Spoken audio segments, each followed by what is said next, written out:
What's going on, everybody? Kayak Adventure Series Susky 5 Slama-Jama in the books, Jake. Man, what a week, dude. What a Yeah, week. something like that. Yeah. Oh, man. A lot to recap, a lot to talk about, a lot of cool stories, a lot of fun was had, a lot of fellowship. Oh, man. It was wild. We couldn't get to it all on stage. We had to do a very quick, abbreviated sort of awards. We had the Native Power Hour teaming up with us, so couldn't get into everything. Couldn't get into all of our contingencies and bonuses, which we'll post Yeah, those on social media. You have the winners of all those, whether it's the Nakwa Power bonus, which that was Christine. We know that because she was in second. Cross kicks, top new canoe angler. What else we have? Omnia Pro. I think Christine actually won that one too. yeah, she Um, did, I believe. and we had like one other one, Toyota bonus bucks. Somebody probably won. I guess Christine, I don't think Christine, I don't think qualifies for bonus bucks. because Yeah, she if does. they work with Yeah, that Toyota, makes you sense. don't qualify. So anyone out there who thinks they didn't win the bonus bucks from Toyota, not true. You could have. So anyway, fun weekend for sure. And you and I just want to get on here. We want to kind of do this recap kind of quick because there's a lot of stuff going on out there. I've been so busy. I drove home on Sunday, slept in as long as I could, and drove home on yesterday. Obviously, got home and there's a leak right here, actually by me in the basement, from our fridge upstairs, soaking the floor, dropped out. Dude, all of our Choli Palooza shirts are ruined. Pretty much all of them. I'll bring them to some event and try to sell them for, maybe we can get them in a washing machine and save them. But they were all in there with those tie dye shirts. They all got jacked up. So, I don't even have one of those, man. well, no, you were wearing one, I thought. A Choli Palooza No. shirt.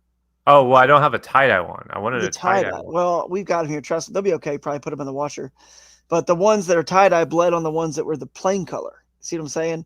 It fell on all the Well, now KS they're all merch, all tie-dye. this stuff. Yeah, now they're all tie dye. So anyway, it's been a whirlwind because I've been trying to get those who haven't been paid yet. We usually hand out checks right on stage, which we did, but we only had like 8 checks left. Apparently, our checks books were lower than we realized, so we PayPal everyone. We're starting to PayPal people today. My daughter had a preschool visit with their school. Just had a lot of family dad stuff going on. So everything's still loaded up my truck in the driveway. Nothing's even unloaded, unpacked. It's chaos. But we wanted to get on here and recap it because there's a lot of, we just want to set the record straight on a bunch of things, and of course celebrate our winners first and foremost. And people can hear it from the mouth of those who were there, kind of what happened, and just stay positive. And it frustrates me how negativity tends to get more attention on the internet than positive stuff. And that's a shame because Josh Brewer should be the story. Christine Fisher and Ewing Minor, they should be the story more than anything. But and I haven't had a chance to really look, but definitely people are sending me messages and all that stuff. So we'll get into all that. But I figured you and I could why don't we just tell our week, like tell our story kind of, or that starting at tournament day, kind of what you and I did and how all this came about. And then just kind of do it like that. Just tell it in story mode. Yeah, well, turns out that if you go to Susky, you will inevitably have car problems. That's That's the right. main story. That is true. I had a transmission from Valvoline. It was filled 3.5 quarts too full, so it smoked on the way there. And you followed me. Thank goodness I made it. And Toyota over there at Williamsport helped me out and got it fixed and all that good stuff. So that happened, and you had a nail in your tire. And I said it on stage. We had so many people with just trailer tire issues, truck issues.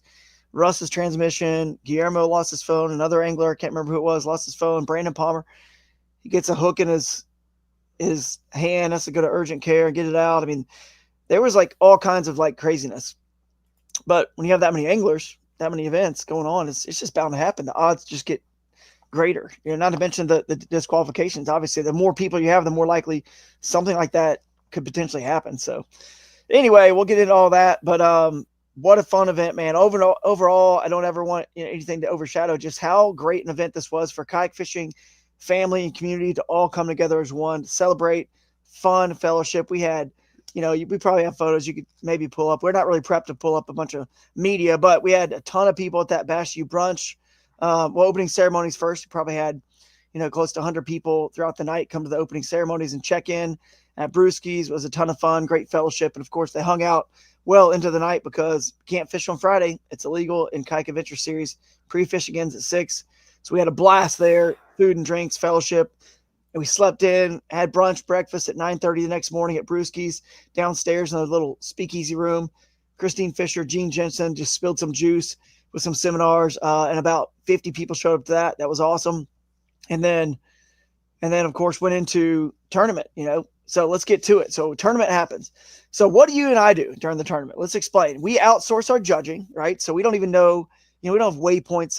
We'll get into this later. Someone said this is like a waypoint grab, which is hilarious because we don't go to venues. This is the first time we've ever been to any venue, any national trail we'll ever go to. So anyway, quite the long game we played, Jake, and a lot of work and time and money and hours to anyway. Yeah, I definitely don't think the 30,000 miles on my truck was worth the last couple of years is worth some waypoints. Time and money invested to the waypoints at some fishery that we've always done well at anyway. And I've fished the whole thing all before this event. And anyway, we'll get into that later. But this is so what we do, we outsource our judging, and I call Steve Owens in case Bassmaster does come here in the future.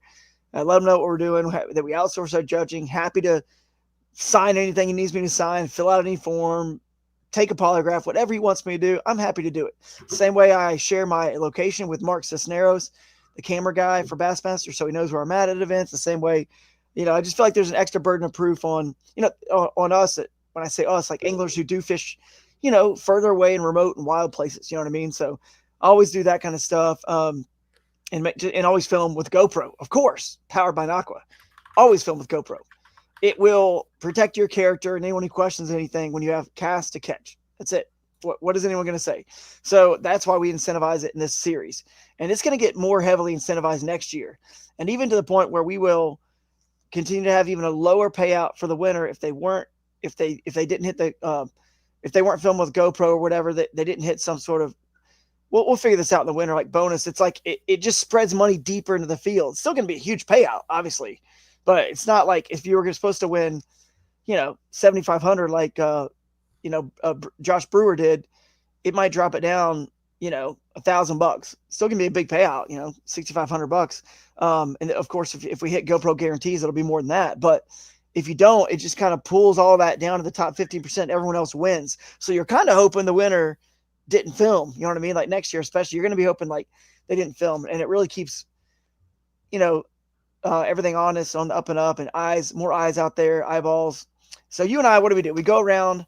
We don't know where anyone is. Obviously, we're going up and down the river. Tell them the story about your tire and where we picked up my truck from the Toyota dealership so I could start driving around because they couldn't do the work till Monday. But you brought it over there to get a tire fixed at a place nearby. So I woke up at 6 a.m. Drew doesn't get up that early. He's not a 6 a.m. guy. But on Friday, 6 a.m., I got up. I made us all coffee.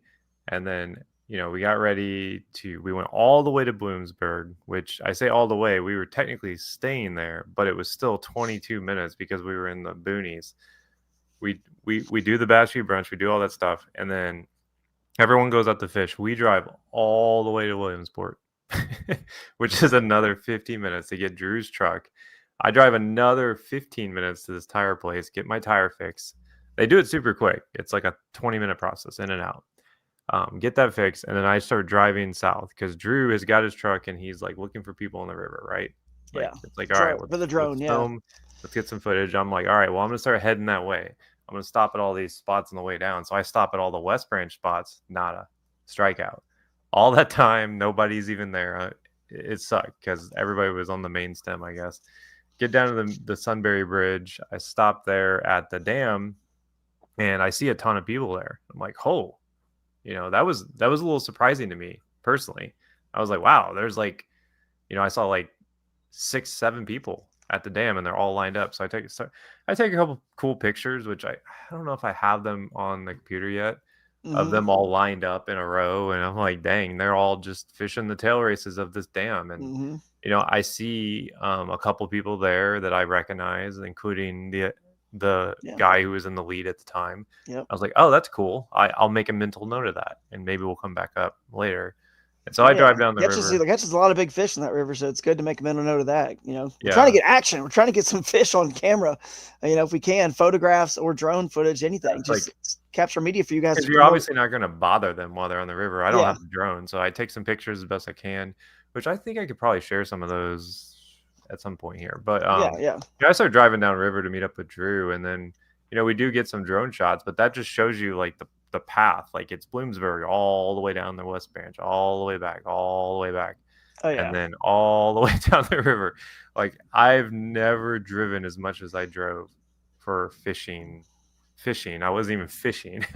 Yeah. Just to do this tournament. I mean, it was such a time sink Oh just yeah. to capture all this media. But I mean, we got a lot of good media.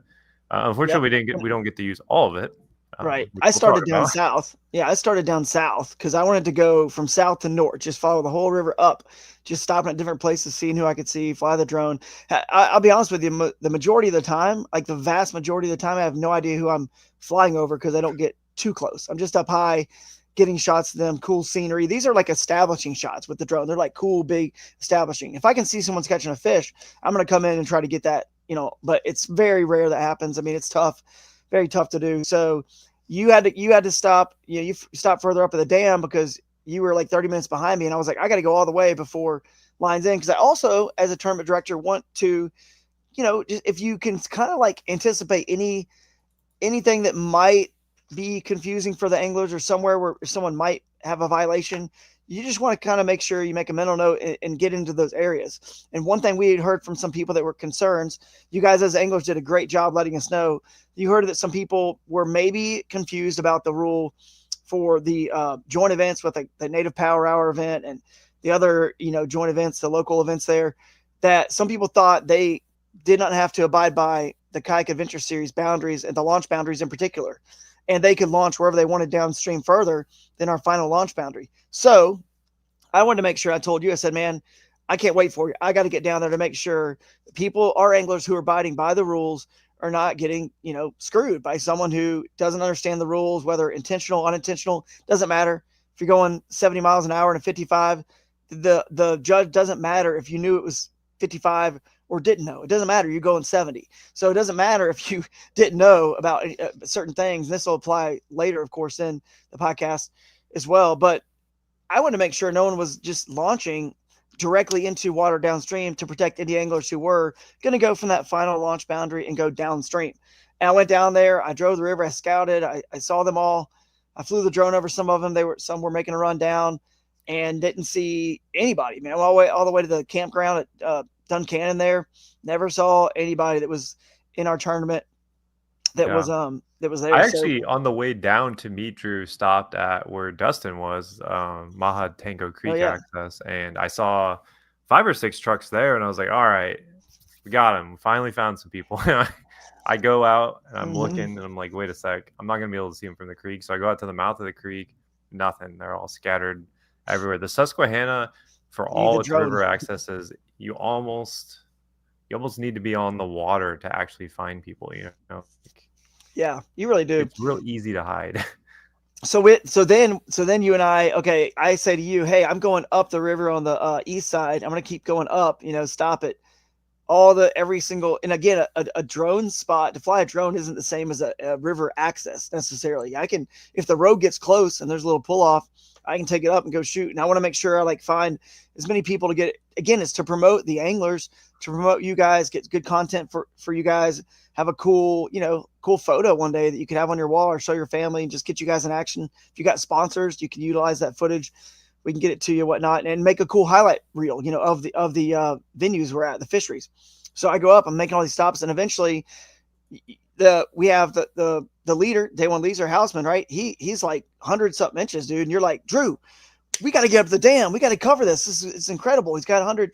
So we're like all pumped up, excited. I'm like, hey, I'm not just going to run straight there. You know what I mean? I'm way down here. I'm like 45 minutes away. I was like, I need to at least kind of cover everyone else, and I'll get up there at the final part of the day, right? At the very end, we'll get a cool sunset shot right there. Maybe get some interviews with some of the anglers. So that's what we did. I made my way up, filmed some folks, saw some of you guys, and having a good time out there. Beautiful weather, beautiful river, catching fish, and then got up to the dam. We got some cool drone shots there. It was awesome. I've got him catching a fish, holding it up. He's fired up. You and I are fired up again. We're like high-fiving. We're getting this great media. I have an interview with him and was second place Eddie and at the time, right? And then obviously Jody and some others. They were awesome interviews. They were pumped up. They were fired up, and that was kind of our day. We were excited about it. And then here's an interview with Jody, or Yeah, that's a just the picture of pictures Jody. we took. So like we Yeah, actually got some really cool. It's rare to find anglers concentrated that much yeah, it was great. into like areas to where you can actually like get footage and interviews and talk to them, because like Bassmaster has camera boats. We're at the Yeah, mercy of like, are you close enough that we can find you? yeah, right, exactly.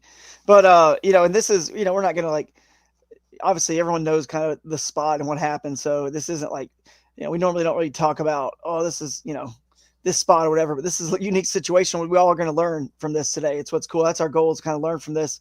By the way, Dustin, I see your comment, over 100 anglers. Hey, between the team division and the individual, didn't you say, Jake, we had like 150 or 160 people? 163, I think. Unique There was a people. lot of people who chose to just do the team event with the native one, which is, Right. So I mean, native and then I our get team it. event.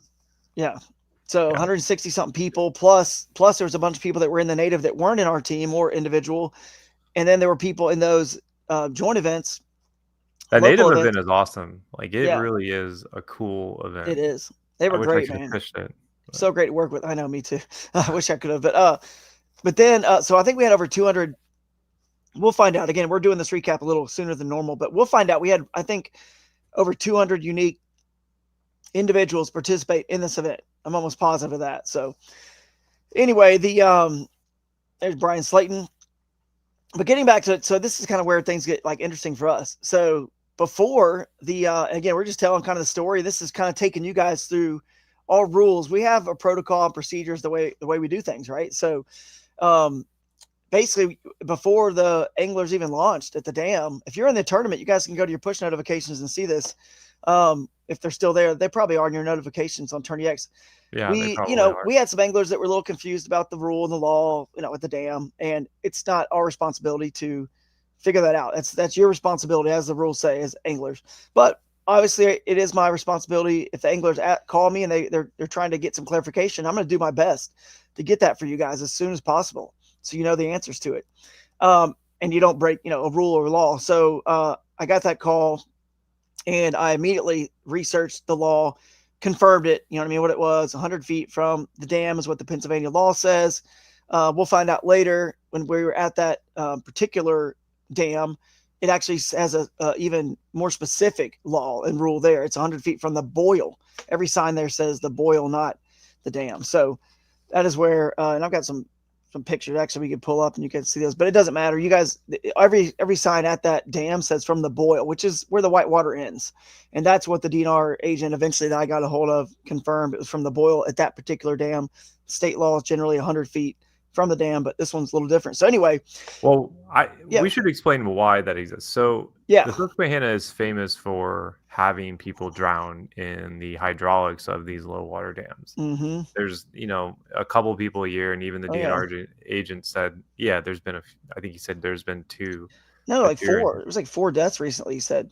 Yeah. Well, what happens is when the water is higher, it becomes more dangerous. Obviously, there's more volume, but the boil becomes larger. And essentially what that is the volume coming over the dam extends. So they make it the boil because that particular dam is so large that it can sometimes get really big. And the distance from the dam becomes less and less safe, right, as more water comes over. So that's why that specific one has that rule, because it is basically the confluence is what that is. It's like both branches coming into the main stem, creating, the pressure. There's a lot of water. Anyways, that's why that one it's slightly different worded. That makes sense. And Jeff Little's got a good video about this as well. So, and I've got some, I can actually probably pull this up real quick. Let's see if I can pull it up, man. What is it? Command Y to get that thing going up. There it is. I can probably present my screen here, but yeah, basically, go watch Jeff Little's video on that. It is very, very helpful. And those pictures, if I'm doing this right, hang tight. Again, we didn't really prep a lot for this, but I do want you guys to see photos here. Again, this is about learning. This is about a learning situation here, not. So here we go. Do you guys see those pictures, Jake? I see your folder. I don't see the picture. All right. The picture's not there. All right. Well, dang it. I guess I'll Why does stop. Adam added media assets and just Adam as Yeah, picture? they just wouldn't share as a HEIC. I have them as JPEG, but they wouldn't share as the HEICs. I have to go resave them as something else. But when you're telling a story, I'll go do that right here on the computer and save them. But anyway, you guys can see that that particular dam has a little bit of even a different rule and law for it. But either way, we clarify the 100 foot. So what do we do as good tournament staff and director? We say, hey, we don't want to break anyone to break a rule or a law and have to get a disqualification or whatever. It's the same reason I was downstream to begin the event. I was like, hey, before the event even starts on Friday, I'm going to send them all a push notification right now and say, make sure you stay 100 feet back. That's what the law says. That way they all know, they all get the push. They're just sitting there waiting to take off. So not that we have to even do that because it's their responsibility, right? So, and we did that. And then we also in that push, and you guys go back and see this, I said, don't just take a bunch of photos and videos of someone that's beyond, inside of 100 foot and then send them to me and try to be a sportsman first, try to be sportsman-like about it. And so what that means is just, if you think someone's too close, just at least holler at them if you're close enough and say, hey, I think you're a little too close. We don't want, obviously you don't want them to get a DQ or a ticket or whatever. Try to do your best to help each other out. If someone's launching from somewhere that's some property that's, right near the public property and it's private, and there's a sign over there and they didn't see no trespassing, they're trying to launch from there, you want to let them know, not just sit there and wait with a camera trying to catch them. That's not sportsmanlike, and that's what our rules state. So the anglers, they did that. They did a great job. They and then in the push notification it says, after you've let another angler know and try to be sportsmanlike, if you want to take a picture or video, maybe they think they're 100 foot away, and so they're in their right to stay there if they want to.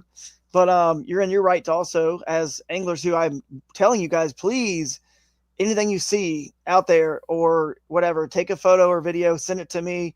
Happy to review it to make sure everything's on the up and up. And even if you're not sure if somebody's breaking a rule, you're welcome to do that. So anyway, that's what happened. We got some photos, we got some videos.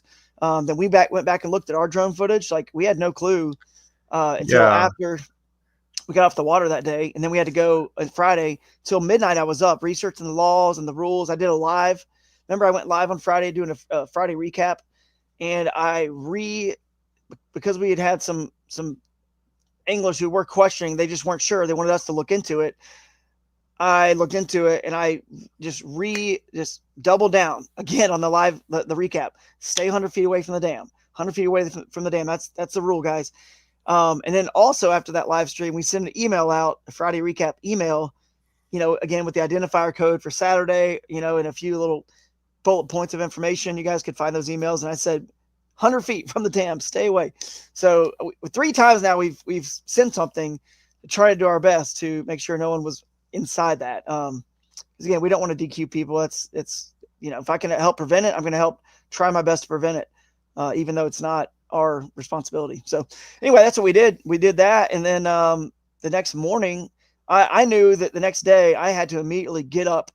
And as a tournament director, you want to get things resolved before awards, right? You got to, if there's something in question, if you can get it resolved before the awards, it's like triage. You got to go fast and have this sort of figured out before awards. And then as a tournament director, if you're even just 51% and 49%, one way or the other, you always got to go with the 51% or 60% or whatever you're most confident in. And then we have a 48-hour period protest, and then the rest can take care of itself if anybody, has any issues with it. You just got to go with, and if I needed to, I would have had to make a call myself. But my first goal primarily was to go find someone who actually knows and can see based on these photos, is there any way to for sure tell these aren't two inanimate objects, still, it's like it's a tree and a rock. I can go over there, measure and say, oh, it's, you know what I mean? It's kayak angles that we're moving. There's camera angles. There's weird, but there's certainly identifiable objects in these photos and rocks and things like that you can sort of tell they're right near or next to. So I wanted to get the opinion of the wildlife officer that writes tickets at that dam. That's his jurisdiction. Like every single week, he's there. Yeah, So and he said that he does it a lot. he does it a Unfortunately, lot. He reaches out. We reached out to him, and he finally got back on shift. It wasn't until 3 o'clock that day, so that we finally got heard back from him. So what I did before then, I'm always trying to, like, again, do my best to help the anglers not get anything penalized or disqualified. So we went to the dam that morning.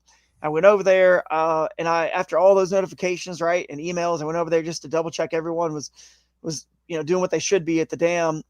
And then I call some guys were getting, they look, I don't know what 100 foot is. I don't know. Again, I personally have no way to really know. So some guys that were a little closer, I gave them a courtesy phone call.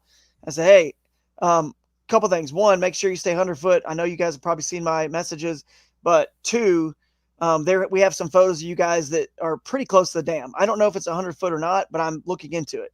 So I want you guys to know this, because you don't want to be throwing back 16s. You know what I mean? Or 17s or 18s, whatever. You think you don't need those fish. You might, if for some reason we can allow just one day, you see what I'm saying, to be DQ'd and allow fish the next day, or they're in another tournament, the native and all the other locals. I need to do my due diligence, because right now all I had was information from Friday, right? Pictures and our drone footage.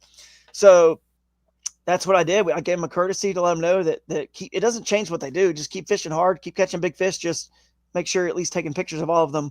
And because they were in the joint event, the good news was they were probably taking pictures of all of them as well. You know what I mean? They needed them for the native, I'm sure. So anyway, I did that to try to, make sure everything was fine. And, that was it. Then later in the day, we finally got, in touch in person with this wildlife officer. He came on duty and clarified that, yes, it was from the boil, just like the sign says at that dam. And he looked at the photos, and this is what he does every day, guys, for a living. And he said, these are 100% in violation. Wasn't trying to get anyone a ticket, but he said he's got to write these guys a ticket. It was egregious. It wasn't like going a couple miles over the speed limit. He said this was well within inside 100 foot, and fishing at the fish ladder spillway area, the fish ladder. There's a law there about 100 foot. So anyway, and some of these photos have gotten leaked out. It wasn't by us, that's for sure. When people take photos of their own, they can do whatever they want with them. It's not my media rights. It's theirs. So anglers leaked them. That's it is what it is. But the anglers in question, they're like, hey, we get it. It's, we understand, and that's the rules. And the wildlife officer is kind of the third party, unbiased final say. And of course, once there's a disqualification, once there's a citation from the Pennsylvania, what is it, Fish and Boat Commission, fishing, then it's an automatic DQ. We can't really, and that's just our rules. So that's it. I mean, there's not really any, people. I personally don't think these anglers, and who could ever know, right? For sure. But I mean, at least one of them was filming himself. So I think they just thought they were within 100 yards. Maybe it's just tough to really know. But in their defense, it is tough to know over there, guys. I mean, there's no buoys right there. There's no line. There's no cable above. I mean, I think you don't, if you're trying to intentionally cheat, again, I don't know. I don't anticipate they were, because they were filming. And if you're doing that, that's the worst thing you want to do, is film yourself. I mean, it's so incriminating to be filming an event if you're going to try to intentionally cheat. You know what I mean? So even if you never shared that footage, to even have that in your possession in your home would be, at some point, if there was ever a trial and the police had to go into your home or whatever, like any sort of, I guess thing that happens in other trials and other things that happen, right?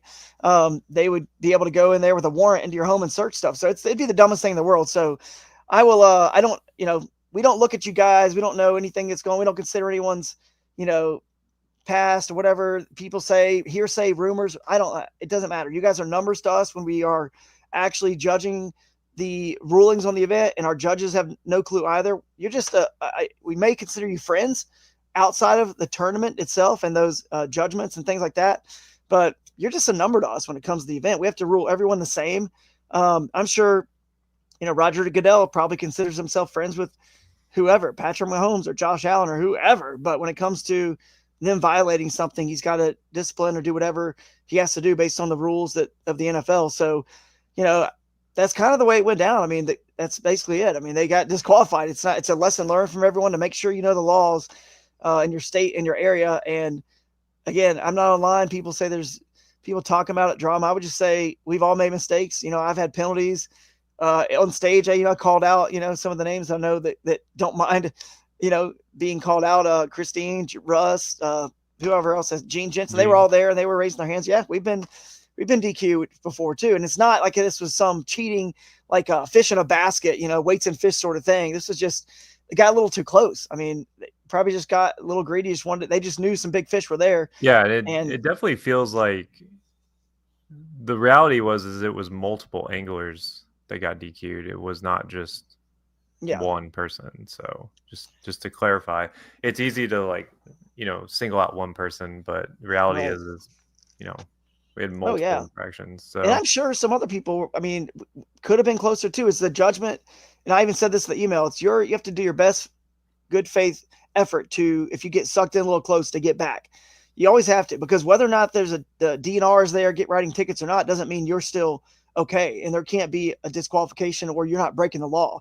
We have to do our best to protect the entire field.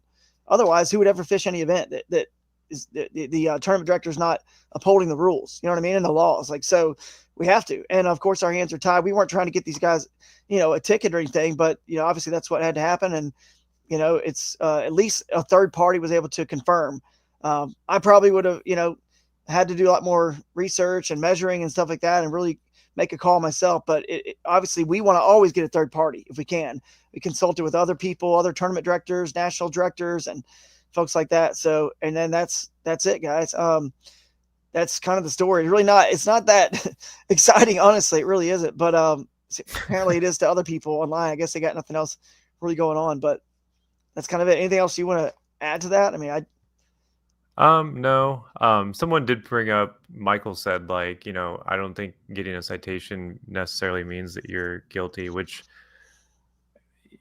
I get what he's saying there. Like, but the thing is like, it was kind of like a mix between, if it was more like ambiguous, it would have been a lot harder to make that decision. But when it's like multiple things plus the citation, it's like, there you go. It's like we also had, Michael, GPS pins, the metadata that came directly from obviously their phones on their fish they measured from Tourney X, that went and was measured to the dam, which actually should have been measured to the boil, and even to the dam it was under 100 foot. And multiple. I mean, like obviously 4 or 5 photos. There's no world where any tournament director is like sitting there like, yeah, I can't wait to make a disqualification today, like that. And I'm not, it's just, it was unfortunate. And like, it was honestly like, it was both an easy and tough decision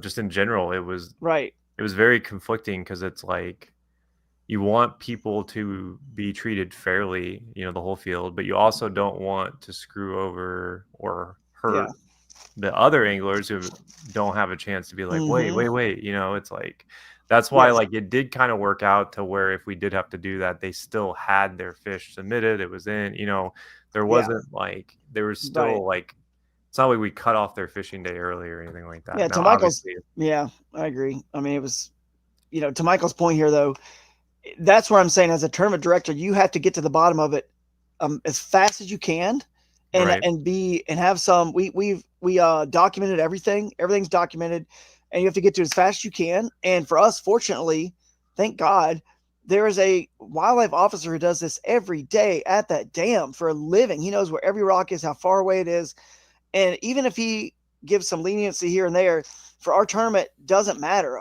Exactly under like 99 foot, you would be DQ'd because you got 1 foot closer than another angler was able to make a cast. So if you're 15 feet, and the guy, even if it was that much, and the officer staring at the dam and he doesn't give you a ticket, doesn't matter. Law says 100. You've got to be 100. That's not fair that you get 15 feet and everyone else is doing the right thing, staying back. And so what you have to do in these photos, again, some of them are out there. It's so egregious and so obvious when you measure it. It's not even close. That like, we know this is going to, if they wanted to fight it, like you can fight a speeding ticket for sure, but you need to have some sort of proof or whatever, obviously, to be able to like a GoPro literally running behind you, showing your speedometer, like was. And that's also something we did consider. Like, I know we spoke to the anglers and been like, hey, if you've got proof that like this was incorrect, like, Yeah. Oh by all yeah. means, because like Show it to us. yeah, but then like you see some of the other stuff where just kind of like, well, I mean, the reality is like the rule doesn't say you can kind of go here, Yeah. right? It doesn't It say says just you if you can't caught go. fish. So Yeah, it it's doesn't like, say only if you're, when you were if you were up in front of there but you didn't catch fish, then you're okay. As long as all your fish catches were behind 100, then you're good. No, it's if you're fishing at all inside that. but That's an anyways, to get advantage of back to getting what so. Michael said, I Yeah, definitely get what he's saying. I yeah, 100% understand that. I get it. And I could see there being issues with that, especially if you run into the wrong person and you get accused of something by a game officer. That, and Right. I think like it's really got to be a case by case basis with that. Like I think Michael is correct. Like Hmm. you For can't just sure. be like, oh, you got a ticket for fishing with like I don't know. It's like Yeah, yeah. this I mean, game warden says you're fishing with 3 hooks on your Alabama rig when you really only had 2, but he couldn't tell or something. right. The So so, but either way, to Michael's point here, either way, no matter what, if you have anglers who give you information and feel like they might have been inside 100, and then you've got to figure it out. You have to figure it out in one way or the other. So you either have to, and like I said, if I did all my research and I did everything I could, which is what we did, we didn't fly the drone at all on day, other than right there at the dam. Our whole day was spent doing everything we can to find somebody at Pennsylvania, you know, boat commission to get an answer to this and do more research and get more information, more data. We have to make a call. We have to. And if it's 51%, if you only assure 51% or 52, whatever, just over 50%, it's this is most likely the right call. You got to just rule in that, and then let the protest period and the anglers. I mean, it's happened to me. I mean, I was protested and DQ'd, and then I appealed. Like it can, you obviously can go through that process. That's okay. But either way, you got to do something, right? You got to like make a decision one way or the other. And for us, it was like once the wildlife officer that is a third party, unbiased, doesn't have any clue who these people are, looked at those photos and said, this is a slam dunk.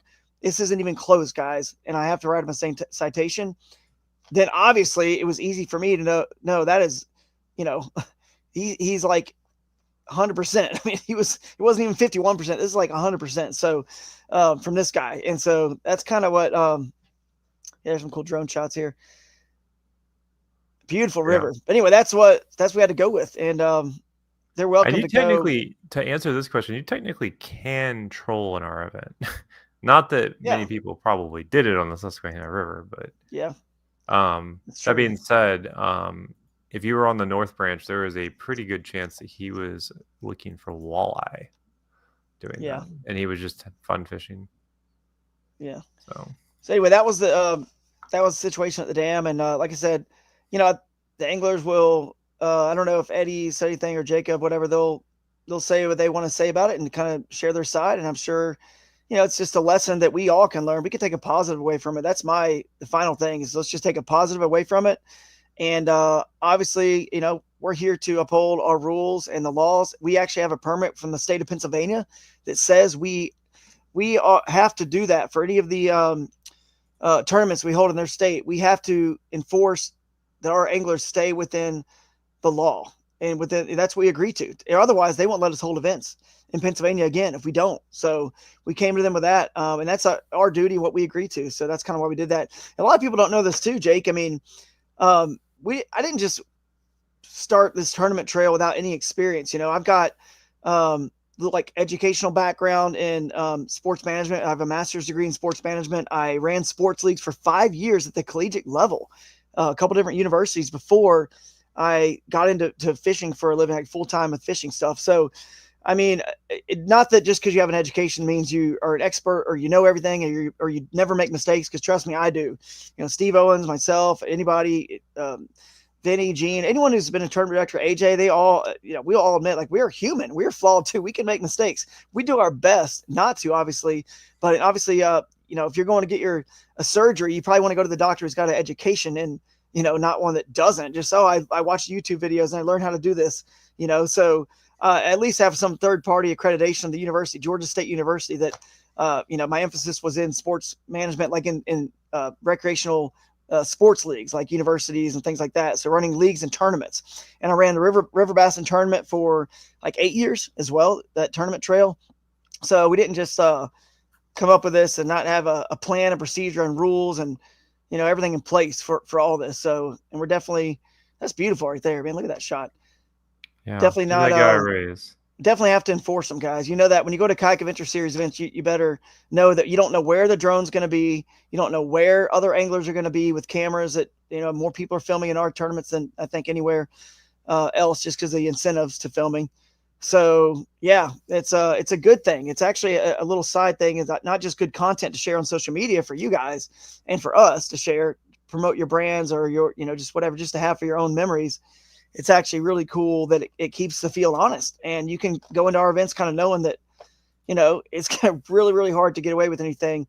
And again, this particular situation, I mean, this was just a just a mistake, and I know Eddie's been amazing so far, owned up to it, said, hey man, I got a little too close, and I saw other anglers getting a little close, and it pulled me in. And there were other anglers there that probably were in breach of this rule. There's no doubt about it. I know that someone else probably got closer, but And it's not we just don't this have. dam that this rule Oh yeah, applies. not just this dam, other dams, but we don't have photos of those anglers. If we do, we would have to report those to the fishing game as well. So And anyway, I do want to say, Hidden River Journal said, like, is there extending a zone 100 people to that? So that was actually something I think that we talked about, like going forward in future events, making it so that dams there's just put an extra 200 feet there, like 300. You have to be 300 feet from every part of the dam. That way you're never, right on top of it, basically, yeah, I mean,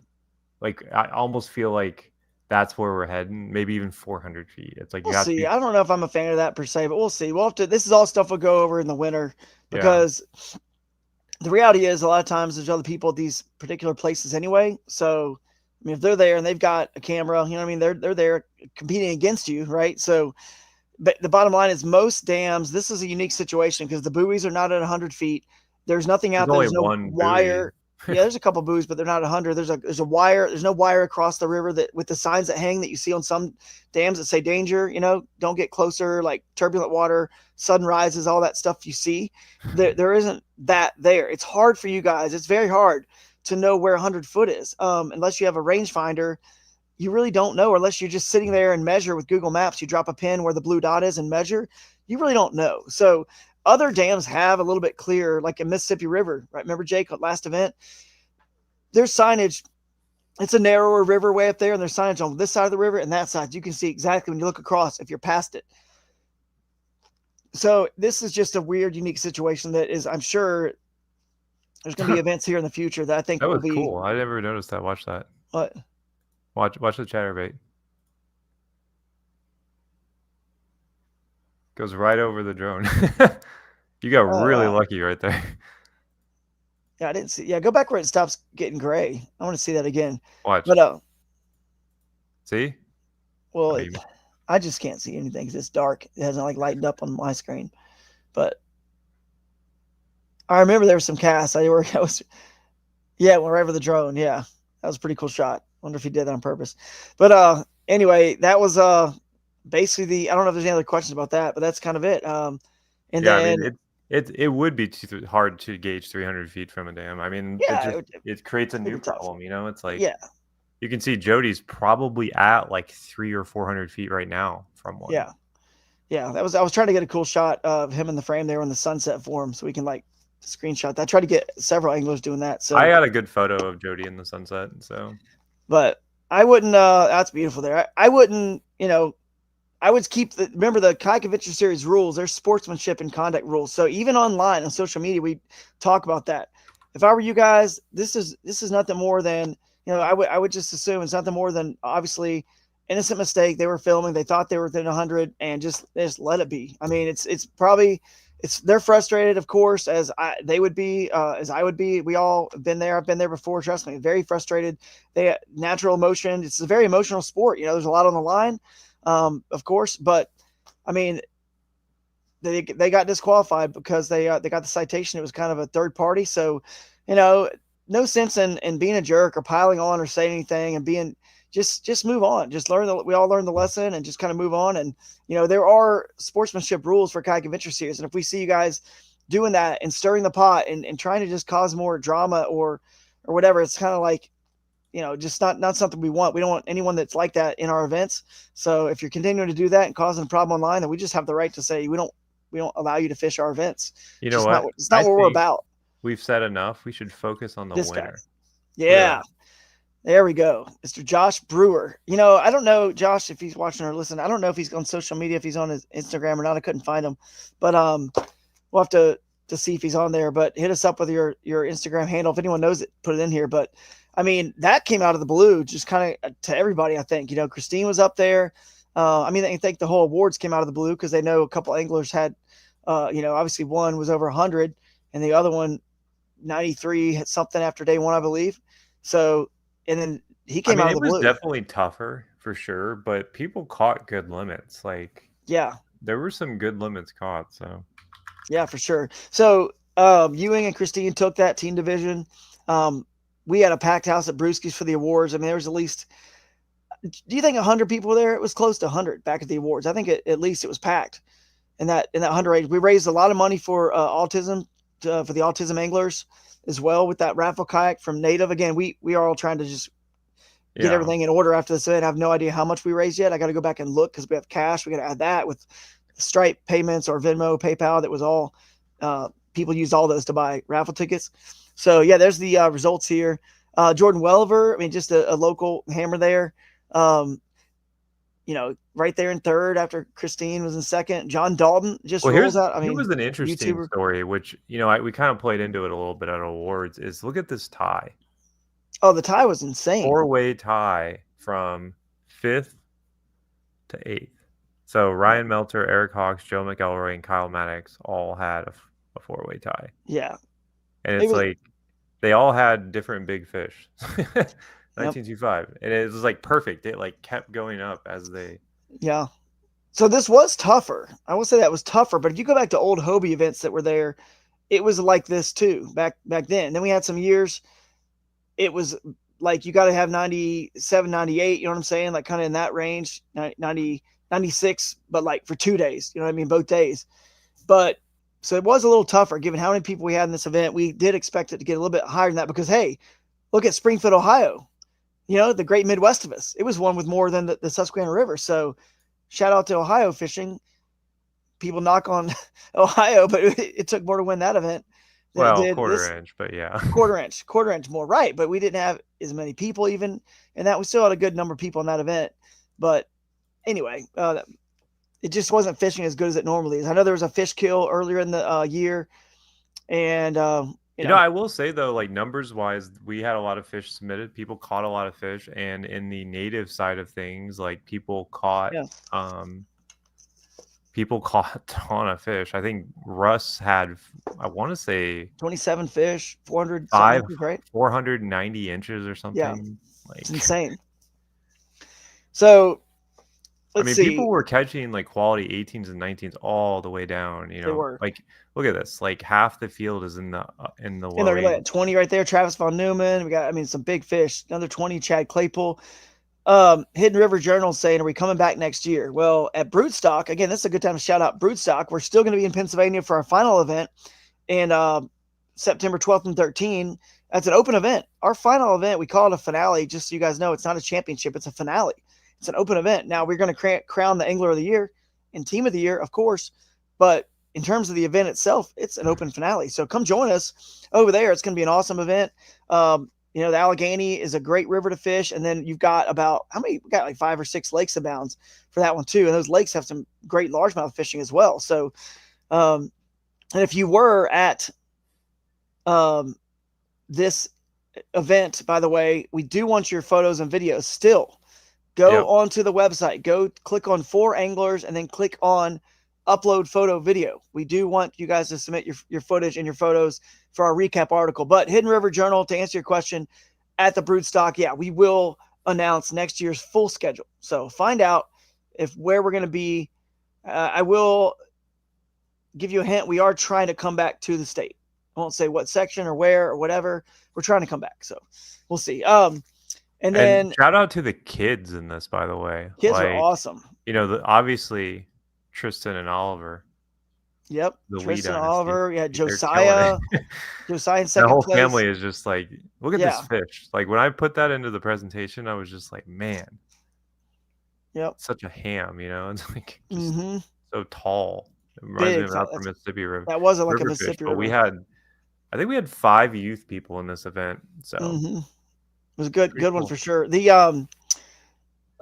team, I don't know about the teams you want to show that, but that was kind of cool seeing you guys in the team. But I will say this: Big what's fish it? was Jody. Yeah, Jody had big fish. That was a giant right there. Unfortunately, I we mean, did have a 21 and a quarter that was on the DQ stringer. yep. Jacob caught it. I mean, guys, no doubt about it. You know, he's out there catching his fish. He's obviously a little too close to the dam. I got the citation, but he's catching his fish. He's a stick. He really knows what he's doing out there. We got him. All the anglers can see him. He's catching fish. He knows what he's doing. Obviously, got a little too close to the dam, but either way, he had a 21 and a quarter. Right? I mean, that just shows what the Susky can produce. It certainly can produce that. And And shout out too to Ryan Parker. So yeah, Ryan lost all of his fish from day from day one. one because he used the example identifier instead of Yep. the actual code. And if Ryan had those fish, he would have had, I think they said 94 and a quarter, That which would would have have put put him him. at right behind Christine. Yeah. So we did have another great total from him, but that's just kind of stuff that happens here. But if you want, you keep doing this or pull up drone footage, whatever. But I do want to address the other thing that I thought was funny that like we talked about earlier. So someone said that these events are a pin grab or whatever, waypoint grab. So I just got to talk about this. This is funny. And I really don't have time to go online and see all this or whatever, address any of this, nor do I care. But I just thought this one was so funny and ridiculous that I wanted to like just tell this little story. So just follow me here. So I have been fishing these natural tournaments and fished here back with Hooked on Wild Waters. You know, I did a Hooked on Wild Waters episode on the Susquehanna. I fell in love with fishing again. I grew up fishing as a kid, and I kind of got out of it a little bit. You know, it was, when you're in college, you kind of do other stuff. And then when I graduated college, a buddy of mine lived in Hershey, Pennsylvania. His parents are from Hershey, and he said, "Hey, man, do you want to come up and help remodel my parents' extra bedroom? They need help remodeling it. We could just stay there for the summer until we figure out what we want to do with our lives, right?" So I was like, all right, why not, man? I've never been up there. Let's go. So I live with his family and him up there, and it's in Hershey. I had no idea what the Susquehanna River was. All I know is he took me to a little creek. I'm talking like you could jump across this creek. And we were playing there one day, just kind of goofing off, killing time. And there were so many crawfish in this creek, Jake. You could walk on them. You could step on them all the way across. You're just crunching crawfish. I've never seen anything like this. I was like, man, this is a really healthy little creek. I was like, where does this flow into? He was like, oh, it flows into some other little, like, bigger creek. I was like, we should go get some fishing rods, man. There's got to be some really good fish in this little creek. So we got fishing rods, cheapos over there at like Walmart. And we started catching these like 12, 14-inch smallmouth out of this dinky creek that creek fed into. And I was like, and then I had said to him a couple days later, I said, where does this creek go? He goes, there's some big river called the Susquehanna River it flows into. I was like, really? Let's go fish that. And we went to the local tackle shop, and they were like, dude, this is some of the best smallmouth bass fishing anywhere in the country. And we got like 6'6" like spinning rods now. So these dinky like 5-footers, we have like 6'6" spinning rods. And the guy told us, he goes, man, just go out by the airport. There's a place you can access. Just wade there. We were throwing tubes, just catching giant, buzz baits tubes. Like I caught several like 20 inchers. There was a big drought that year too, so it was super low, easy to wade the whole thing. I fell in love with this river. So later on in life, when I was doing Hooked on Wild Waters and hosting that TV show, I wanted to do an episode on the Susquehanna River. So I did an episode there. We fished a lot there. By the way, the rest of that summer, needless to say, we never finished. We didn't help one bit with the remodeling of that guest room, one bit. We were out on that river floating it. His cousin had a little John boat. We were out in that river fishing every single day and floated the whole thing. It was awesome. It was right near that 3 Mile Island area. So we loved it, man. And it's always kind of held a special place in my heart because that's kind of what brought me kind of back to fishing and fall in love with it again. And then I go back to Georgia to live with my parents during my grad school. I decided to go to grad school in Atlanta, and I needed something to do, to kind of get out of the house. I love my parents, dude. My dad loves to fish, but I still need to get away, have a little time to myself. And I just went wading the rivers and fell in love with it and found a forum called GeorgiaRiverFishing.com, and people were using kayaks to fish back in like 2004, just starting to use kayaks in those rivers. And so I got one, and the rest is history. But I started river bassing, and then river bassing, someone said that somebody thought river bassing, I have waypoints from river bassing. So river bassing, there was no tourney X. This is so early. And we were hosted out of Wrightsville, and our boundary didn't go up as far as I've ever fished. Like that first Hobie I fished on this river, like that was way out of bounds for any river bassing. And everywhere I fished since then was always way up there, right? And more like up that Sunbury down a little ways, I don't know, like 15, 20 miles. None of that was even in bounds back in the river bassing tournament days that I held out of Wrightsville, I think. There was a shop there, local kayak shop there. So anyway, but long story short, this tournament system, they didn't show metadata. There wasn't exact pins. I set a radius of 60 miles in that, and anybody can go contact the guy. I happen to give you his number if anyone really cares. But it was just either it was inside that radius. Your metadata was in the radius, and the fish was accepted, or it was out of that radius. I was able to set it from a specific point, 60 miles or whatever it was, 40 miles, I think. Whatever I did on the river that event, most of them were 60, but I think that event was less actually because it was such a wide, big river. Anyway, so that's kind of funny to me that someone said river bassing was a pin grab as well, when I wasn't even fishing tournaments until 2019 is when I really started even trying to fish some more like serious. I think I fished maybe 17 or 18 in the KBF one event, the KBF National Championship on Kentucky Lake, where I'd never fished before. Anyway, that was just kind of funny to me that someone thought somehow river bassing, I had gotten waypoints from 2013 or whatever, whenever we were there, that actually somehow helped me in the future, other events that, that's the funniest thing. But the other thing I was going to say, Jake, is so this event, they thought this is a waypoint pin grab event, right? So just track me. If this is true, and Kayak Adventure Series is some big ruse, and it's all just to grab waypoints, this is what had to happen. 2 years before I started Kayak Adventure Series, 2 years, I started the concept, built it all. No one knew about it. You didn't know about it. No one knew about it. I talked to GoPro, talked to Spawn, I had to make sure I had support, right? I do all this time. I put all this work into it to build this thing, build a website, invest all my own time, my own money, do all this so I could have an adventure series where we start our first event after we put our website up and announce it live on that live stream with Bailey and Alex and you and myself. We all went live explaining what this is, and we adventure to all these new places that none of the other tournament trails ever go to, or probably never will go to, because we have a new format. It's around a single city that has multiple bodies of water, rivers, lakes, and creeks, right? That can encompasses enough water where it can hold a tournament with whatever, 200, 300, 400, 500 people. We would be fine having tournaments that big, which hopefully we will one day. But anyway, so then a year and a half later, after we started, and we're spending all this money, time, investing, building this thing, we make a web. We have our first event in what was that first event? Shoalipalooza, right? And we run 6 events the first year in locations that no one else will ever go to or has gone to, that I'll never fish any events there. And then so I can run 7 events in 2025, so I can finally get my big payoff. I'm finally going to get my big payoff where I'm going to sneak a Susquehanna River event in on the 5th event or 6th event, sorry, of the year. Because maybe there will be another tournament that I'm going to fish in the future where I can grab some waypoints, which is hard to do when I've outsourced it and have no clue where anyone is other than some people that we obviously saw with our eyes. But so I can get some waypoints on a fishery that I've only ever finished in the top 10.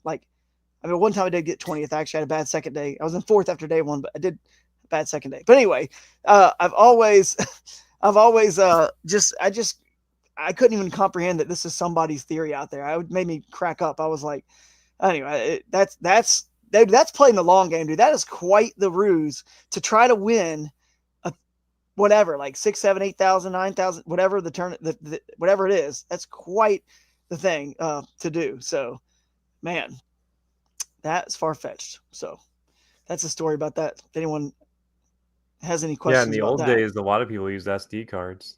Yeah, we had SD cards too. We did use those early on in river bass, and maybe even at that event we were still using SD cards. So that just made me laugh, man, so much. I just so you guys know this, it's not illegal to get information. It's not illegal to in up to a certain point, right? For events, it's not illegal to get buy stuff on fish tips. It's not illegal to hire a guide up to a certain point. That's not fun for me. I literally don't get information from anybody ever. This is me personally. For any event, I just go on what I've learned throughout the years. Again, I always credit my wife. I didn't meet her till I was 35, and I just fished all the time. And I've always learned and kept it all in the back of my brain what these fish do and where they are. And and sometimes, I don't know, man. It just blew me away. I was like, again, not that there's anything wrong if you do that within the legal time frame. I don't do any of that. I just like to go and explore and adventure and find the fish myself. And I'll say this too, Jake.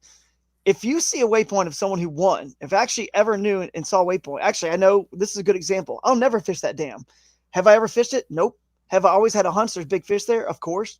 Big fish are behind dams. That's not a secret.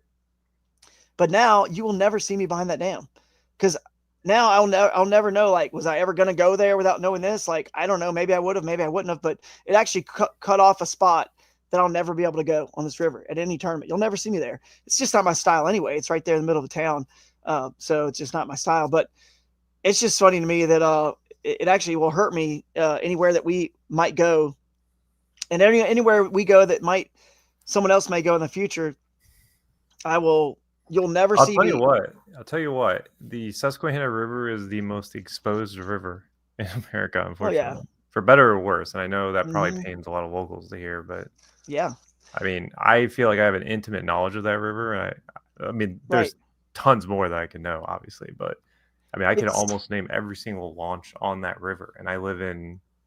And I've caught big fish everywhere. On every launch, I've caught big fish, and I struggle with where to go based on where I'm predicting the rest of the fields will go. Like, I'm struggling every tournament like everyone gets like caught up in like every single launch on that river has big fish. Absolutely, dude. 100%. Obviously, different times of year, they're in different spots. They're doing different things. Water levels impact a lot of things. That's right. That's right. So if I see, so this is another little side to this. If I ever even see or know or hear with people talking or whatever that a Russ or a Guillermo, Christine, like, whoever, like you name any like top, a Jody, Abby, Ewing. I mean, dude, any one of these top anglers, man, I am going to avoid that area like the plague. You want to know why? You do not want to fish behind any of them, dude. You don't want to fish around them, behind them. There will not be enough fish left for two people to win a tournament. There's enough winning fish in places that they aren't. So if I ever get word that someone somewhere, it's the opposite with me. I make sure I don't go there because I don't want to try to share fish with someone. So that's good. Like, I know they're going to clean it up, dude. They're going to vacuum that place up. So it's just so funny to me. The other thing that's interesting is if you think about it, waypoint grab makes no sense. It doesn't make any sense, guys, because obviously there's winning fish all over these lakes. Just because a tournament was won in certain areas, this or whatever, there's so many more places that the tournament, they're winning bags all over these lakes. So here's what's funny. In Champlain, I had a horrible event, right? I mean, standings wise, I had a horrible event. But I know Guillermo lost basically 100 inches of fish.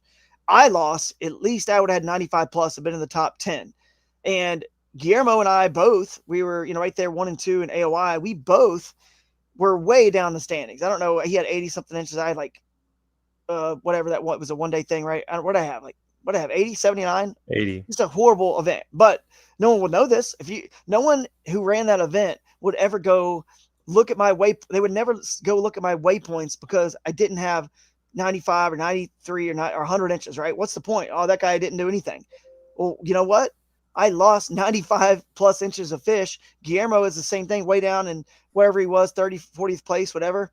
I don't know, but no one would ever go look at those waypoints because it doesn't matter because we didn't have a number that would like appeal to someone who's trying to waypoint grab. But the reality is 50 people in Champlain, 50 people probably were at a spot and had and lost fish on that were winning areas and they just didn't execute and land them all. Obviously some did. It ended up in the top 10. So you could look at those particular waypoints, but even still the fish move, they change. It's like, why would you go there? Because if you see someone's waypoint on a fishery, if you actually did and they won, maybe they only had 5 bites, dude. I know Guillermo, I heard he lost a ton of fish, dude. I didn't lose a ton. I probably lost like 7 or 8 and that would have got there, but he lost a ton, I heard. So there was more fish there where he was that'll never pop on anyone's like waypoint grabbing tournament director scheme that people are talking about, they would never pop. But the person who wins might have only had 5 bites. That's it. And then they just happen to execute, catch them all. They were big ones. And then do you really think that person that you've got a waypoint from would not go back there if they won on a spot? They're going to be right back there. Do you think you're going to be able to win a tournament from a spot that another guy who obviously knows how to execute and catch the fish is going to be fishing at the same time? And maybe other people saw him, so they're already like, other people might already try to be there too. It's the dumbest strategy in the world you could ever use. Dumbest thing ever. You'll never win doing that. It's so ridiculous. But anyway, we don't go to places that the big national trails really go to. We're trying to explore. And even if we did, I outsource anywhere that we might go. I outsource the judging for that reason.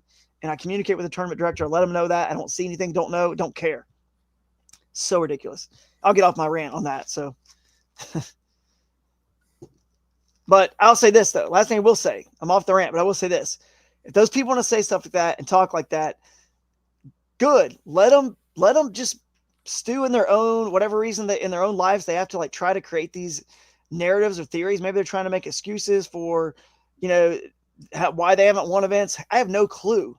But I know this, we don't want attitudes like that at Kayak Adventure Series. We want positivity and fun and fellowship and sportsmanship. And that's what we're getting. There's a reason why nobody, like Patrick Mahomes has haters. The third string quarterback on the Chiefs, no one even knows his name.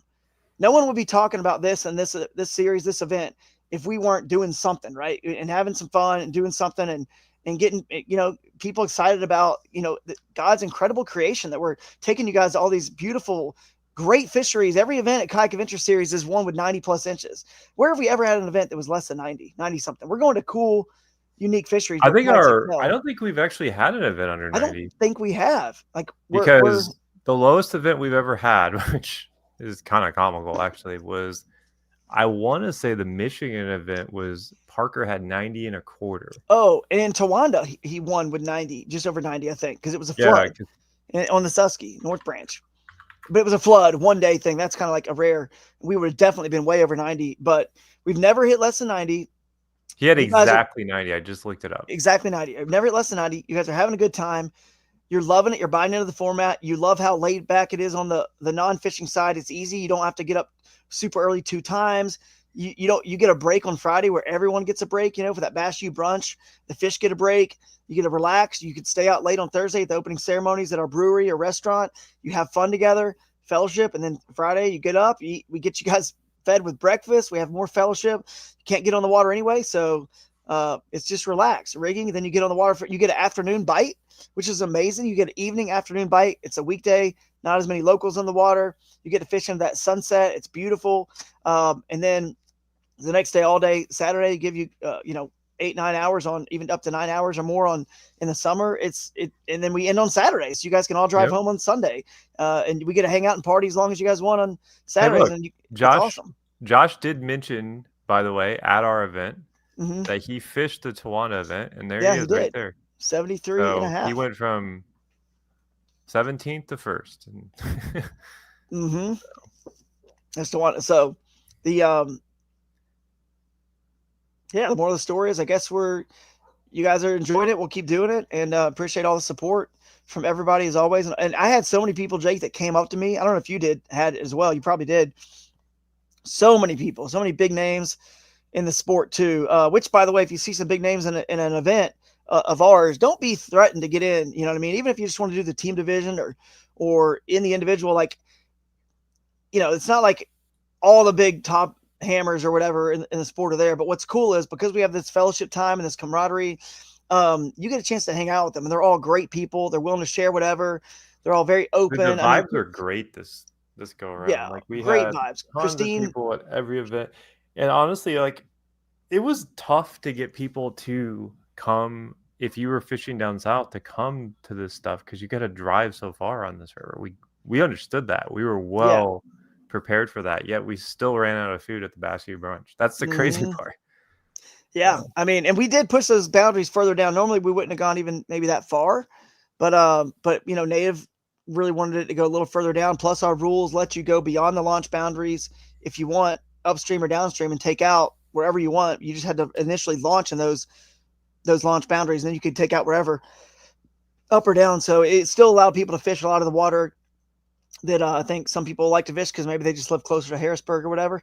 So anyway, it was a great event all in all. It really was fun. Like I was saying, Christine and Russ, you guys got to see a lot of the big names. You know, like I said, Gene and Ewing. Who else was there? There's a lot of big Abby, Jody. There, and everyone is there, friendly and willing to share whatever with you guys. You know, John Dalton there. You just pulled up his thing. Creek Fishing Adventures. You had several He other got 15 minutes late YouTubers. to the ramp, by the way, and got 4th place. He did what?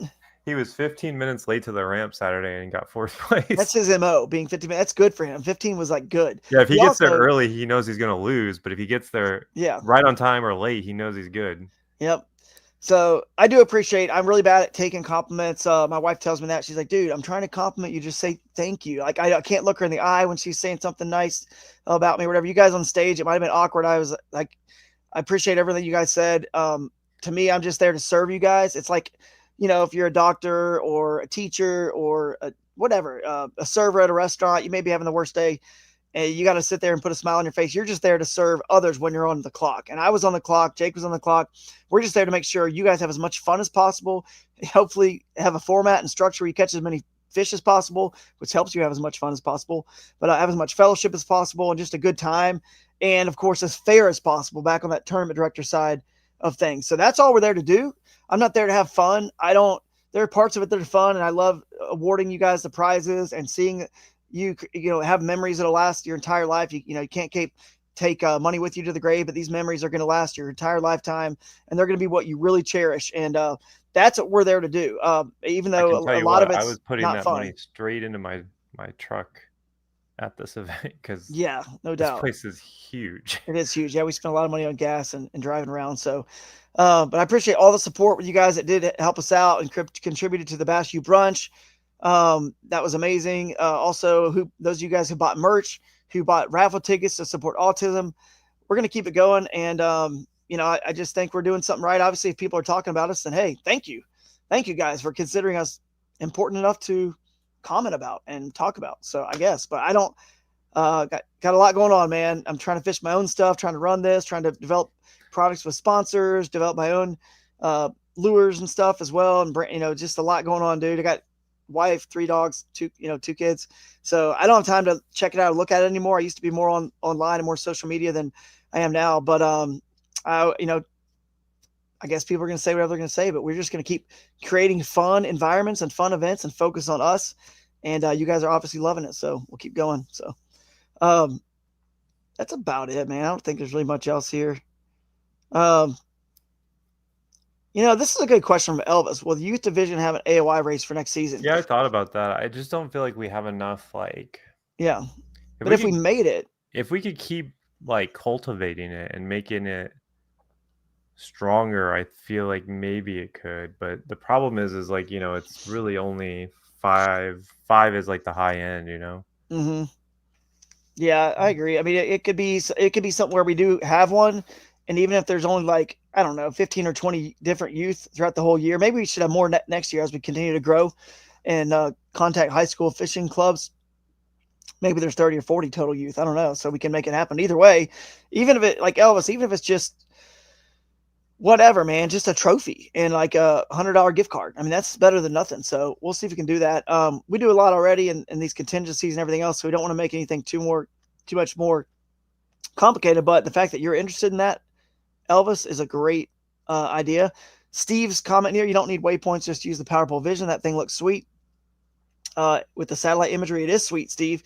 And, you know, before then, if you don't have that, obviously just your iPhone, that's just how I fish. I just fish looking at satellite imagery. I find the stuff that I typically think, you know, or I wouldn't say no, because I'm not always right. But at this point, when I've fished as long as I have, I'm, you know, more often than not, I'm correct on where some fish are.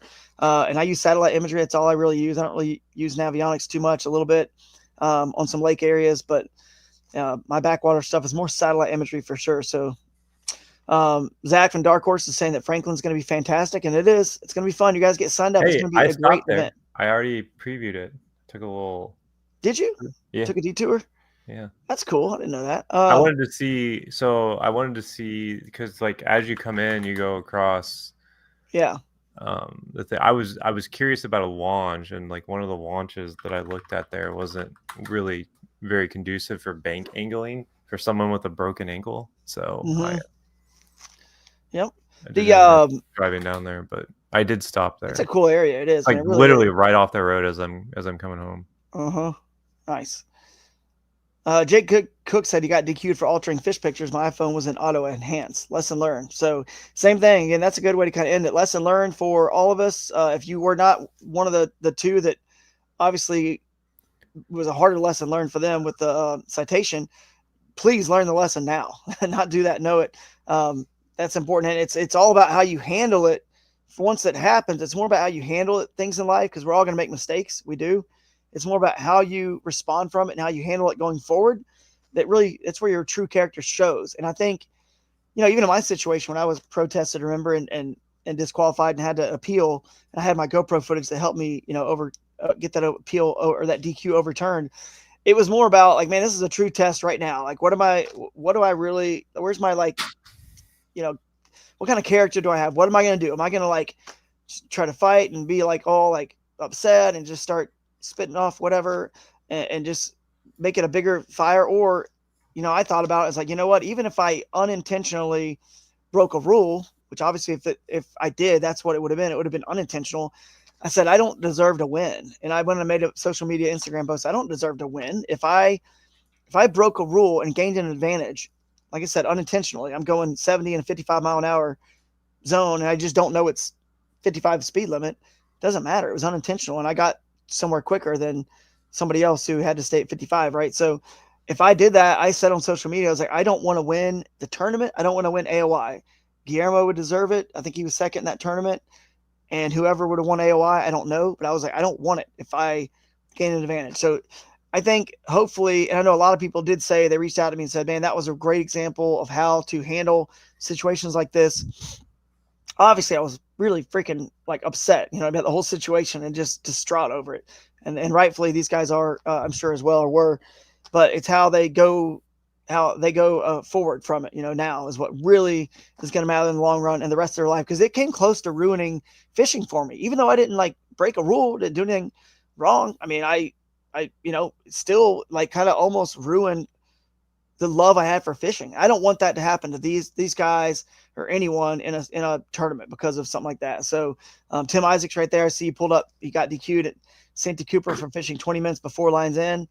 He obviously didn't mean to do it. He thought the Lines End was a different time. I mean, lesson learned. And he's moved on from it and learned from it. And that's just the example I think these guys have. They have a chance to set that now and be positive. So, yeah, that's awesome. Thank you. Was that Pimcall Legacy Fishing? Yeah, Appreciate he's that. Jared from our Ohio event. Oh, yeah, Jared. Yeah. Kalinowski, I think. Yeah. Thanks for the awesome event, guys. Had the time of my life out there. Only had like 4 to 5 people in my area both days on such a big river. It felt good. Awesome, man. Yeah. Dude, you'd be surprised how many people you can shove into an area on the Susquehanna. That's what I kept telling people. I was like, there could be 15 people and you might only see them a couple times. Yeah. It's true. This right here, Elvis is saying Russ self-reported himself 1 year during a Hobie event because he was on a boat during official pre-fishing. So you got to self-report these things. And he got DQ when he was fishing a marina. He didn't know he wasn't supposed to fish because the sign, he's just fishing down the bank and the sign was up on a tree. Oh yeah, I remember He that. didn't even have his fish weren't even caught in that marina, or maybe if some were, like 1 or 2, he had a ton of fish that were not, and all of it got DQ'd, every bit of it. So lesson learned for sure, with things like that. So you gotta report yourself, turn yourself in. I'll tell you right now, a tournament director will be much more lenient and gracious with you if you turn yourself in and self-report. Let's say you were off the water at whatever. We had a rule on Thursday, you got to be off the water at 6:00. Dude, if someone called me and they said, man, I had a motor problem, I'm still floating down here, I can't get back by 6, Drew, I need to self-report this so it's off my chest. And if I do good and there's a polygraph, I can get off my chest. What do you want me to do? Is there a penalty? You want me to? And I could say, hey, you're gonna however many minutes late you are, how many minutes you're gonna have to wait to start on tournament day. Or I could have said, dude, because you self-reported it, it's 5-10 minutes. You're not fishing anymore. You're done fishing. I could say, you know what, you're good, man, because you were honest enough to do that. Don't worry about it. You're fine. You reported it. If you didn't report it and someone saw you out there and they took a picture or whatever, that's when I would have been like, you know what, you're gonna have to sit for like 2 hours before you fish on the next day. So self-reporting, always the best move, always. So appreciate you guys supporting the series again, and we'll see you at the broodstock. We're gonna just keep answering comments if we don't end this thing. So Yeah. yeah, the fish mouths being closed is a big one. Most people don't understand how Here, strict I'm gonna give you guys the juice. I'm gonna give you guys the juice on how to measure a smallmouth. If you cannot get that mouth closed, you need to make sure that the bottom fin is flat against its body. So like it can't be towards the mouth, it needs to be the opposite way. Because if that fin is towards the gill, like it's folded towards the gill, that mouth will never fully shut for whatever reason. It's like trying to like, some people can't do this, right? Or whatever. Like it's the same thing. Yeah. It's like it has to be flat against its body to get that mouth shut. Yeah. If seeing Russ's name and Elvis talking about Russ is funny, because this is another thing to keep in mind. When you guys are out there and you have friends on the water and you're competitors, and I consider many of you guys friends. I know you personally as well. Obviously, in the tournament setting, I see you differently when we're ruling and judging. But you've got to do, by the rules of Bassmaster or Kayak Adventure Series or Team Kayak Series or whatever, like Native, you're supposed to report it. And you just have to understand that you can never be upset at anyone that's your friend for doing anything like that. Like I pull up to the ramp at 10 Killer. Or no, I called Steve. I had actually was late by 7 minutes, and I called Steve because I touched the bank of the park. I wasn't at the ramp, but I was at the public park that the ramp was at. And I thought, well, maybe this is good enough because I had like some issues, whatever, way upstream, and I just didn't make it back in time. So I said, hey Steve, I'm at the park. Am I good? I'm off the water at the park. And he's like, man, you gotta get back to the exact ramp. The ramp's like a half mile further down, around like the bend. He's like, yeah, you got to get back to the exact ramp. I'm sorry, Drew. And of course, I consider Steve a friend, but I knew he had to do what he had to do and just rule like according to the what he would do for anybody and everybody. And I had to accept that and say, Steve, I get it, man. That's I got to follow the rules. And if anything, he's probably going to be harder on me. That's just the way that if I'm friends with anyone in these tournaments, I kind of have to be almost like err on the side. If it's a 50-50 kind of judgment call, I got to err on the side of being a little bit more harsh to someone that I'm friends with.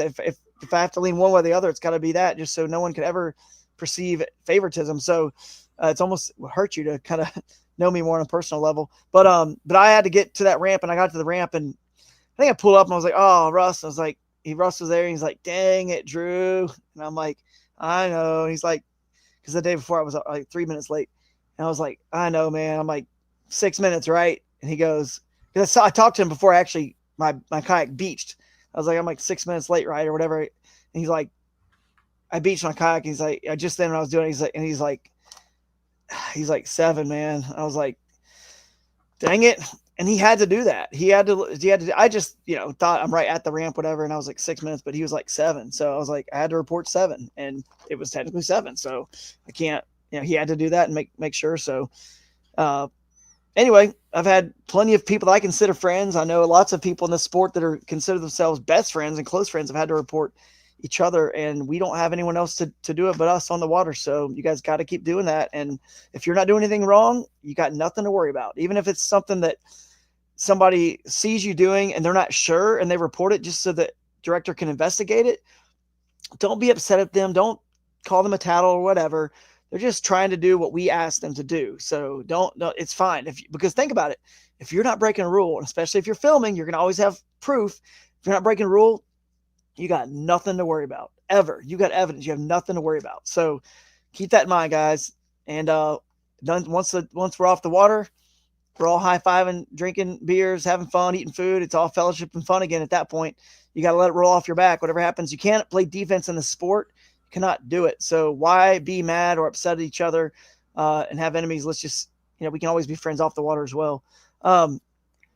This guy, they're trying to keep getting information from me, Michael, because side of the state we're trying to come back to. Well, technically, he told you where we're going if you connect the identifier codes. That's true. You could identify. No one knows this. That's a good point, Jake. A lot of people were first-time Kayak Adventure Series anglers at this event. If you don't know this, the identifier codes are Easter eggs for future events. That's what they are. Most of like 90% of the time they're an Easter egg. So anyway, you can So you go would back have and to look at what is it, bronze yeah, you would quest? have to look at a couple identifiers to figure this one together from the previous event and this event. So let's leave it at that. So I got to get off here. I got a lot of stuff to do. But if you guys do, I know some people are messaging me. If you haven't contributed to that Bass U brunch breakfast, you can go on the website and there's a link to register or sign up now. It says click on that. You can change the donation amount to whatever you want. We suggest 25, but whatever. So please do that. And yeah, that's pretty much it. We'll see you at Broodstock, guys. September 12th and 13th. It's going to be fun. So yeah, Elvis, we'll get back to Upper Mississippi at some point, man. We're plenty of good fisheries in Northwoods water for smallmouth to not move it around. So anyway, yeah, what were you just putting that up to? Oh yeah, from Sorry, Aaron Proppers. We'll end on this. Keystone Kayak Bass Series has an event this weekend on one of the eligible lakes for Broodstock 2 There in you Franklin. go. So yeah, go fish that, win some money on that Keystone Kayak Bass Series. And JT's saying, all the negative aside, Kayak Adventure Series will continue to grow and get better every year. Keep inviting your friends to attend their first event and they will be hooked. So I do appreciate so many people that said that. They were blown away by everything we did there. And we work hard to hopefully, you know, Probably too hard. Probably too hard sometimes. Yeah, probably. So I Man. do. But that's in my nature. It's kind of like fishing. You know, I fish hard and then I run this event hard and do the best I can. So we're I mean, the anyway. reality is like we lugged, not to make this stretch on any further, we lugged all this stuff across the country for this. All our own fishing gear, thinking we were gonna get to fish. And that's the biggest smallmouth I caught this weekend. Yeah, I really didn't. I could have caught that. I didn't get on the water. I didn't get on the water at. We got on the water for a couple hours. Yeah, we spent half of that just freaking navigating the shallow water. Yeah, and just kind of exploring some stuff that was like So that's it. So all right. See you guys later. See you at Broodstock. Yep. Peace out.